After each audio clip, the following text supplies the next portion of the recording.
What if I told you there's a forgotten pantheon of gods? Gods so powerful, they shaped the destiny of an entire kingdom. You've heard of Zeus, Odin, and Ra, but have you ever heard of Mawu and Lisa, the twin deities who created the universe? Or Gu, the god of war and iron, who forged the weapons of mighty warriors? Dahomean mythology is one of the most mysterious and underrated mythologies in the world, packed with legends of shape-shifting spirits, vengeful gods, and rituals that defy belief. And today, we're diving deep into this hidden world, where myths weren't just stories. They were the backbone of an empire. Ready to unlock the secrets of the Dahomey kingdom? Let's go. Imagine a land of towering palaces, fierce warriors, and sacred rituals whispered under the light of a full moon. This was the Dahomey Kingdom, one of the most powerful empires in West Africa. But this wasn't just a kingdom built on swords and strategy. It was built on myths, legends, and gods who walked among their people. Dahomean mythology wasn't just about explaining the universe. It was the foundation of their rule, their wars, and their very identity. Unlike Greek or Norse mythology, where gods lived far away in Olympus or Asgard, the Dahomean gods were right here, in the rivers, the trees, and the very breath of the people. Every king of Dahomey was believed to rule by divine right, chosen by the spirits themselves. The kingdom's belief system had deep ties to Vodun, the spiritual tradition that later influenced voodoo practices across the world. The spirits, known as Loa, were worshipped through elaborate ceremonies, sacrifices, and dance. Each one had a role to play in daily life, from protection in battle to ensuring a bountiful harvest. But to understand the full power of Dahomean mythology, we need to go deeper into the gods who created their world, shaped their fate, and decided who would rise and who would fall. In the beginning, before the earth was formed and the stars lit the sky, there were two forces, one of warmth, one of coolness, one of strength, one of wisdom. The great twins, Mawu and Lisa. Lisa, the mighty sun god, ruled over the day, bringing heat, power, and force. He was the essence of strength, the kind that built empires, waged wars, and forged weapons. But alone, he was incomplete. Mawu, the gentle moon goddess, ruled the night, bringing wisdom, peace, and creativity. She was the force of healing, of knowledge, of dreams. But without Lisa, her wisdom lacked action. Together, they created the world. Mawu shaped the earth with her soft hands, crafting mountains, rivers, and trees. Lisa followed, hardening the land with the heat of the sun, giving strength to what was soft. They breathed life into humans. Mawu gave them soul and intelligence. Lisa gave them vitality and courage. This balance wasn't just cosmic, it was the foundation of Dahomean society. Kings ruled with the strength of Lisa, but were guided by the wisdom of Mawu. The day belonged to warriors, but the night was for storytellers and healers. This duality ran through every aspect of life.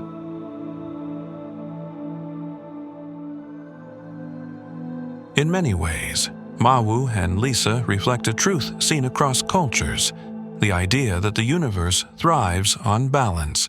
Just like yin and yang in Chinese philosophy or Shiva and Shakti in Hinduism, Dahomean mythology recognized that creation isn't possible without both force and wisdom, light and dark, action and thought. But Mawu and Lisa weren't the only forces shaping the world. There were other gods, gods of war, gods of storms, gods who demanded blood and loyalty. And to truly understand the power of Dahomean mythology, we must meet them next, starting with Gu, the god of war and iron. The battlefield is silent. 100 warriors kneel before the forge, their eyes fixed on the glowing blade taking shape beneath the blacksmith's hammer. Sparks fly like shooting stars as the metal bends and hardens. This is no ordinary weapon. It is blessed by Gu, the god of war and iron. And once it is wielded, no enemy shall stand in its way. Gu was more than a god. He was the lifeblood of every Dahomean warrior. As the master of iron and blacksmithing, he gave humans the power to shape their own fate. Every spear, every sword, every shield was crafted under his watchful eye. Without him, war would be chaos. With him, it was an art. But war is not just about weapons, it is about judgment. And that was the domain of Hevioso, the god of thunder and justice. In Dahomean belief, Hevioso did not wait for the afterlife to punish the wicked. He struck them down with lightning, his rage splitting the sky.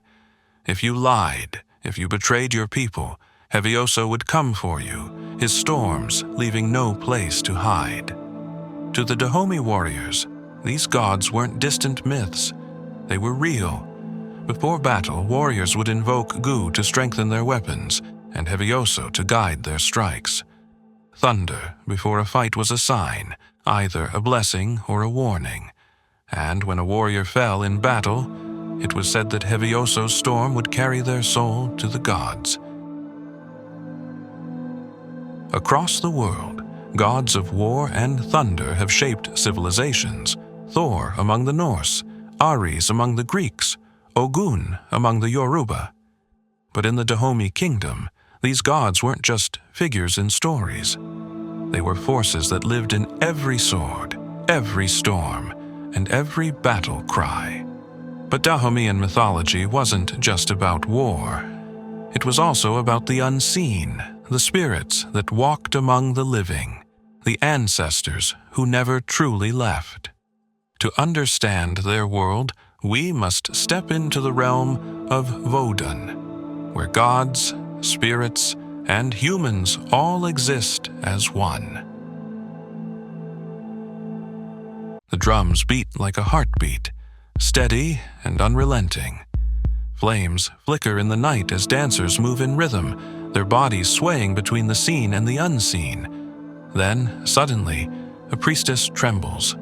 Her eyes roll back. Her voice deepens. She is no longer herself.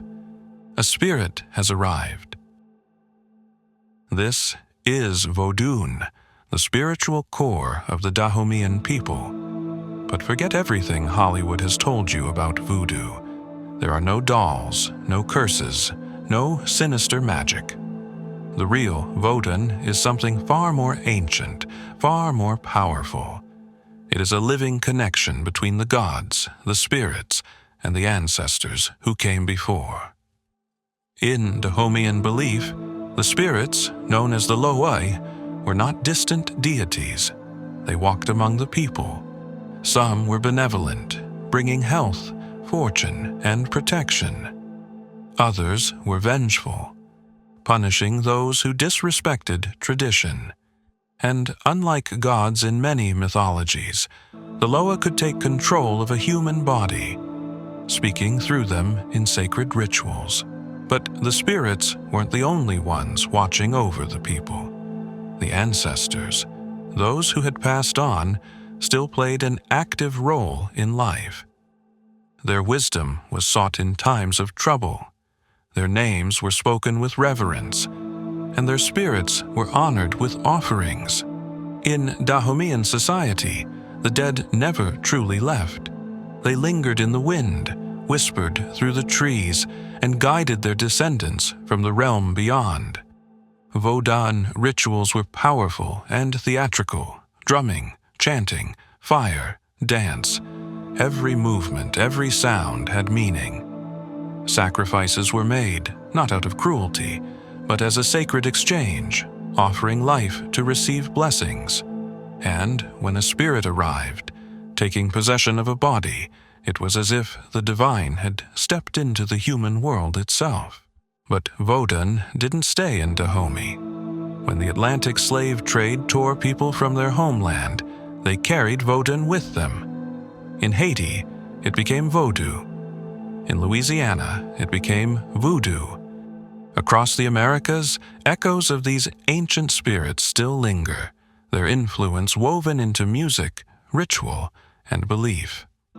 Dahomean mythology wasn't just about gods of war or creation. It was about a world where the supernatural was never far away, where the past and present were intertwined. Myths aren't just stories. They're echoes of a civilization's soul. And Dahomean mythology, it was the heartbeat of a kingdom that defied time, war, and even colonial conquest. The gods of Dahomey weren't distant rulers sitting on golden thrones. They were in the earth, the storms, the fires of the forge, and the blood of warriors. Mawu and Lisa shaped the world. Gu and Hevioso forged the weapons that defended it. The spirits of Vodun walked among the people, whispering, guiding, protecting, and the ancestors. They never truly left. Even today, their influence is everywhere. The warrior queens of Dahomey became the inspiration for Wakanda's Dora Milaje. Woden traveled across oceans, evolving into Haitian Vodou and shaping spiritual traditions across the Americas. Their myths, once spoken in hushed tones around sacred fires, now resonate in books, films, and the spirit of those who remember.